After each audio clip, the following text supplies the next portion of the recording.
All right, so I'm going to talk about this note document here. And,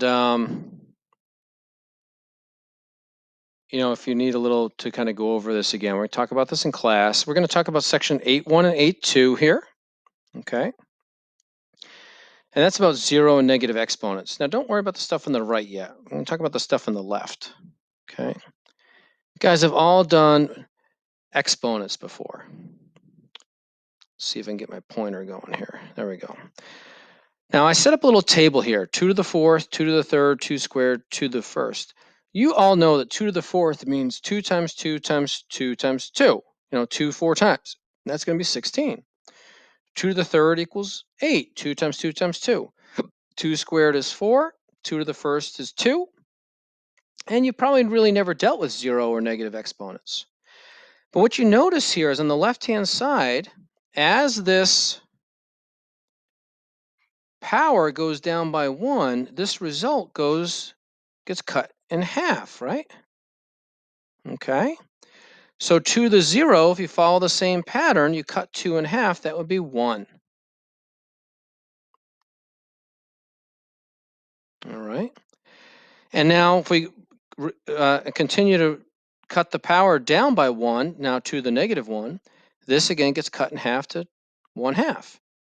Gets cut to 1/4, gets cut to 1/8. Okay. So there's two rules we're going to talk about today. With this section 8.1. First, anything raised to the 0 power is 1. That's a nice, easy thing to remember. Okay. 2 to the 0 is 1. X to the 0 is 1. 5,239 to the anything to the 0 power is 1. Now, the negative power is a little bit more confusing. It tells the base to move. Now, what I mean by move is if it's in the numerator, it's going to tell the base to go to the denominator. And vice versa. If it's in the denominator, it's going to move to the numerator. Okay? That's what a negative power does. Now, when that move occurs, the exponent moves with the base but becomes positive. So take a look at this. 2 to the negative 1. Okay? See, this is in the numerator. That negative 1 tells this base to go downstairs to the denominator. The 1 goes with the 2 but becomes positive. And then there was an invisible 1 here before. That's left in the top. You get 1 over 2 to the 1st, but we don't write 2 to the 1st. 2 to the 1st is just 2, so you get 1/2. Yeah, here's another one. So negative 3, this is in the numerator. That negative tells that 2 to go downstairs. Okay? The 3 goes with it but becomes positive. And 2 to the 3rd, 2 times 2 times 2 is 8, so you get 1/8. Now here in this next one, you see the negative power and the base are already in the denominator. So that negative 2 tells this 2 to go upstairs, which it does. This 2 goes with it, becomes positive. 2 squared is 4. Sometimes you're going to have multiple things in the same problem. Check this out. Nothing's telling this x to move because it's a positive power, so it just stays put. The negative 2, boom, tells the y to go down. Becomes positive, we're done.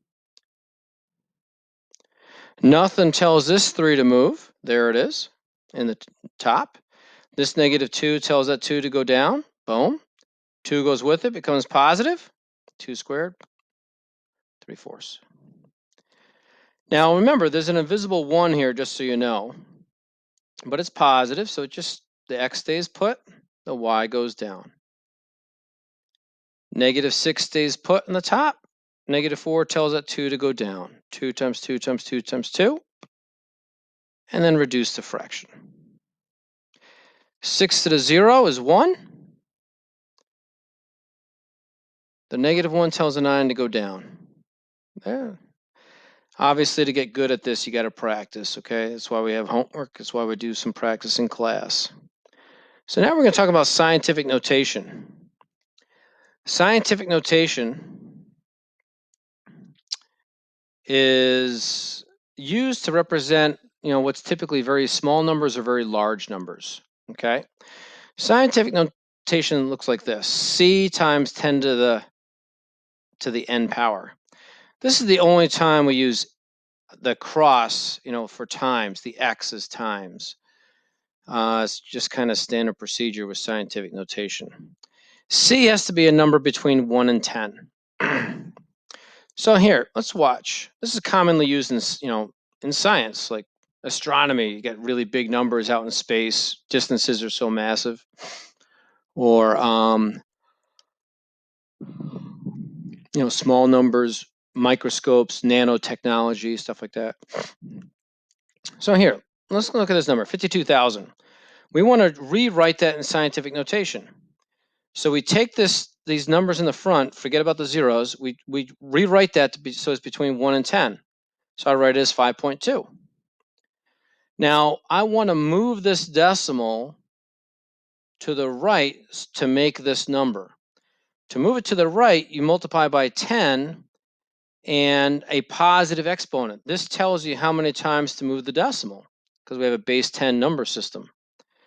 So there it was, 1, 2, 3, 4, boom. Remember, notice how this is not necessarily the same thing as the number of zeros. Gotta be okay. Here again, we have this large number, 631,000. Rewrite this front part between 1 and 10, 6.31. I need a positive number because I need to move this decimal to the right to make this. Remember, there's an invisible decimal there at the end. So and that's going to be a 5. 1, 2, 3, 4, 5. And sometimes you'll go the other direction, right? So here's a number in scientific notation. We want to write it as a regular number. 7.29 times 10 to the 6, that 6 is telling this decimal to go to the right 6 times. 1, 2, 3, 4, 5, 6. Remember, it's invisible there. You get 7,290,000. Notice again, the number of zeros is not the same thing as that power. Sometimes kids erroneously think that those are going to be the same. Okay, now here we got a small number, 0.00000085. I'm going to ignore the zeros for a moment. I'm going to write this as a number between 1 and 10, 8.5. But you see, now I have to make this very small number. So this power has to be negative because a negative power tells a decimal to move to the left.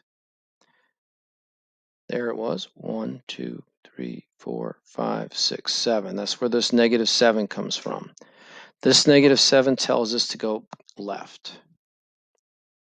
Same thing here. Okay. Ignore the zeros, write 3.8. This negative 4 tells us to go 4 times to the left, and that would make this number. Here I'm giving it to you in scientific notation. That negative power, remember the invisible decimal is right there, has to go 7 times to the left. 1, 2, 3, 4, 5, 6, 7. That's this number here. So a negative power tells a decimal to move to the left, makes a small number. See, small number. See, small number. A positive power tells a decimal to move to the right, makes a very large number. Okay, definitely want to be in class for these things. This can be tricky. Just got to practice, though. You guys can all be very successful with this.